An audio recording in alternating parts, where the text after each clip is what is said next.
First things first, I appreciate your support.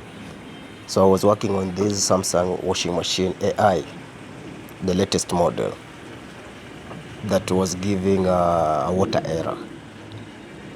The client had enough water, correct pressure, but the machine was not washing. So after a few minutes, 3 minutes, it was giving an error. You see, it's quite a new machine. Nothing much has been done on it. It's a 1+ year old. Look, these are things I've been talking about. Poor installation. The pipe is lying on the floor. So water is coming in at the same time going out. So the machine cannot hold water.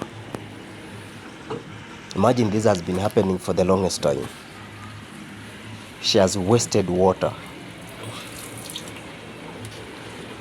You see, when you raise the pipe, the water doesn't go out. But when the pipe was on the floor, immediately it starts draining. Avoidable. These machines are expensive. Get the right person to do installation. It was just simple.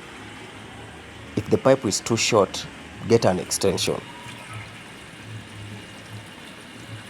Move the machine close to the drain area.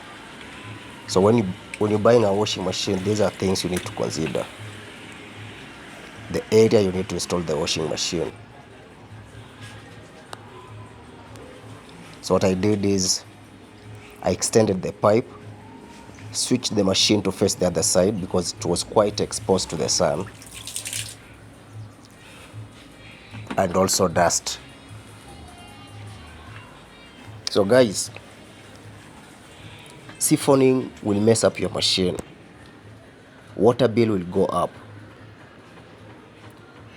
The pipe should not be lying on the floor. Make sure the pipe is raised. If not, a Samsung will give you a 4C error code showing that there is no water when you have enough. Correct installation. Get the right person to do the job. Remember to get a machine bag, a machine cover, and a power guard. Consider this when purchasing a new washing machine. If not, you'd spend more on repair. Don't play yourself. Remember to subscribe. I'm out.